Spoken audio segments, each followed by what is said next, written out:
Today's topic is going to be how to begin a campaign. And I don't mean how to do the world building aspects of how to build the background and how should your setting begin. I don't mean that. I also don't mean how to begin your group, right? A session zero would be more appropriate. And we'll be talking about that one later. So what I do mean is, what is your actual first session going to be like? What sort of things are you going to do? What scenario are the players in when you first begin? Before I can begin that topic, though, let's talk about the map I'm making today. This map, as you can see down here below, is going to be a pretty rough looking map.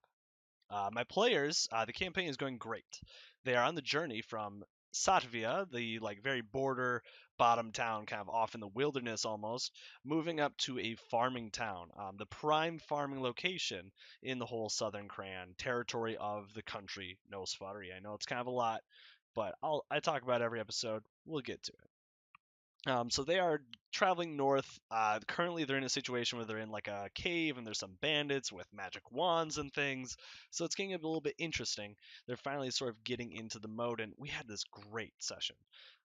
But they are going to be slowly making their way towards Tressivar, this city, this farming city, and so I needed to make a map for it. Um, and what you'll see is a very, very rough map. I'm under the philosophy that maps, especially when you're making it just for yourself and for your campaign, should just serve its purpose, right? To show the locations, show the important things, show the layout. So I spent like 2 hours on this map, and it looks pretty bad. I could have spent a lot longer on it, right? Making the nice buildings, doing some shading and other things. But I decided, you know what? This will be good enough. They'll be able to see the buildings, they'll be able to see everything that they need. I don't really need to spend longer, right? I can use that time more wisely, doing more world building, more preparing other things like that. So I don't need to waste my time going through all these layers when they might even leave this city. They might not even stay here. They might walk in, see the situation that's going to happen and be like, "We're out. See ya." So I don't need to waste my time with that. As for the city itself, it's a farming city. It's kind of between like two or three other larger cities. So it's also a waypoint for travelers and for merchants. And they have these massive farms, these wealthy farms. So I've got an interesting mixture of wealthy farmers, not as wealthy farmers, travelers, and merchants. So there's kind of a rich and a poor of this spectrum between the foreign travelers and merchants and the local and the traditional farmers, right? And so there's going to be an interesting dynamic when they enter the city. I don't want to say too much in case if they do watch this video, but let's just say this town is not big enough for two noble families. Okay, and they're going to be kind of clashing over who should get rule of this city, as that's what they'll encounter when they first come here. But let's get to today's topic. I'm getting off track. Today's topic is how to begin a campaign, what your session one could possibly begin with. I know this is something I struggled with. It was something that I had to really consider when I started this campaign and when I start any campaign. It's probably one of the things I put a lot of thought into is how do I want to begin? There are some really cliche examples that I'll bring up, and then there's ones that I prefer or steal from other places, other popular media, and there's ones that you might think of that I don't. So let's just talk about it. My very first one is the standard, the cliche, in a tavern, right? Your players start off sitting in a tavern. Maybe they know each other, maybe some of them know each other, maybe they don't. All of a sudden, adventure is calling. Someone walks in and something is happening.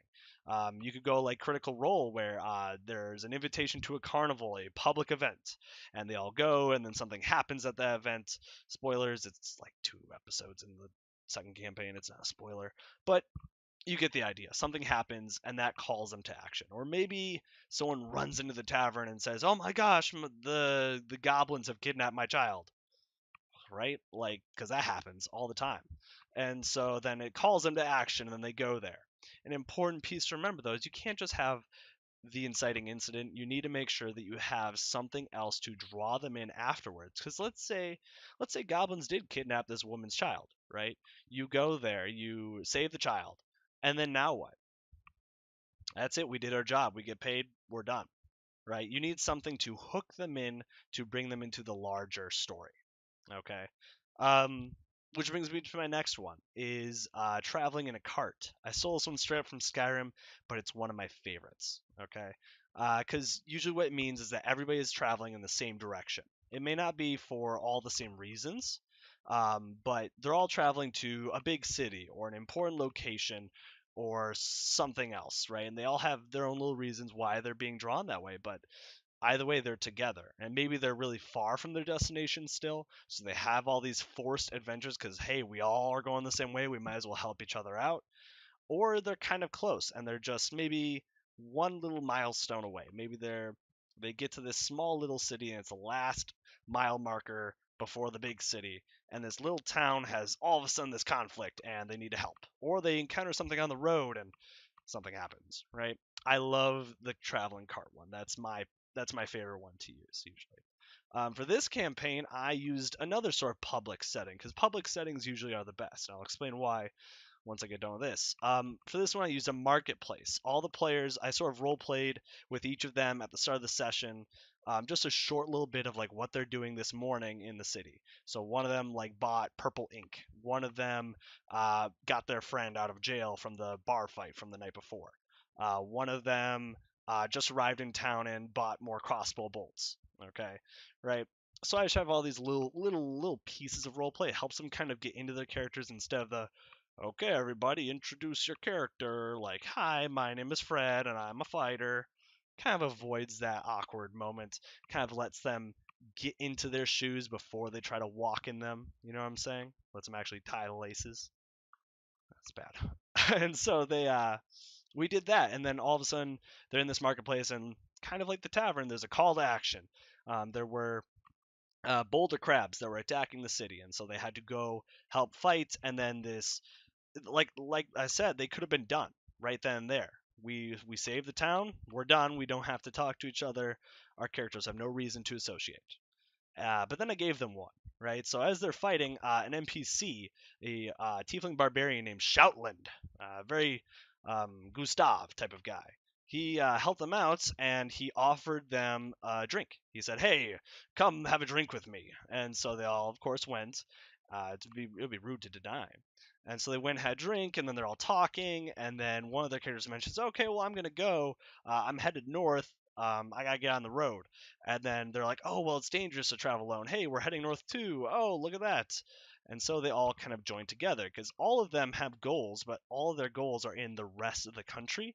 The way I have my nation set up, Nosfari, is that most of the countries like this, there's a line of mountains and then the little sliver of land that they're on right here.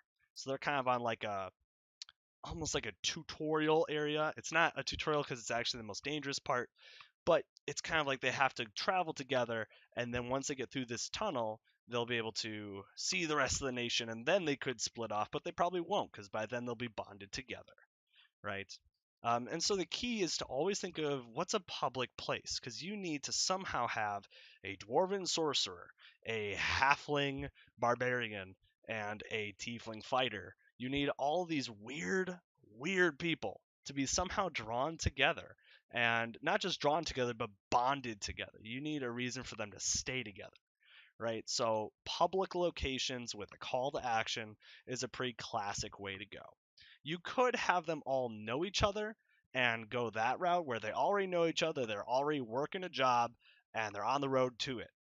I feel like that's a little bit awkward though, because then it kind of skips the important step of like forming that group. So I personally avoid that. But plenty of the like pre-made adventures do that because they don't really have a choice anyway. Like Tomb of Annihilation, you're just automatically boom teleported to Chult right there. You're all on the job. Same thing with the Lost Mines of Phandelver from the starter set, right? You are in the tavern, you're talking, and boom, you're on the job. You're escorting a cart to Neverwinter, so or Phandelver. I don't know. Anyway, you get the picture. Let's talk about this map for a bit, because I feel like I've pretty much summed up my thoughts on how to start a campaign. Looking at this map here, let's see. It's looking pretty rough. But again, my main purpose with this map is just so that way my players can pinpoint, oh hey, I want to go check out this section of the city, like what's over here. Or if I say, oh, there's a thing attacking the north gate. or the northwest gate or something. It's not just something in their head, they have something visual to tie to it. I think that being able to tie visual with the role playing is so important, and obviously I love the use of imagination, but I think just having even a diagram like this is super critical for linking it all together. And I'm just, you can see right now, I'm putting on some symbols and other things just to kind of aid with that process. So that is Tressivar, and that is how to begin a campaign. Next video, I'll probably talk uh, about session zeros and how to have those very important conversations with your players when you're first starting out a campaign. Thank you very much, everybody, for watching. Don't forget to like and subscribe. My goal is to put out at least a video a week, if not more, when I'm not busy. Okay? So I will try to put out more. Let me know in the comments if there's a topic you want me to talk about, or a map you want me to draw. I'm totally open for anything. With that, thank you, everybody, for watching. Have a good rest of your day.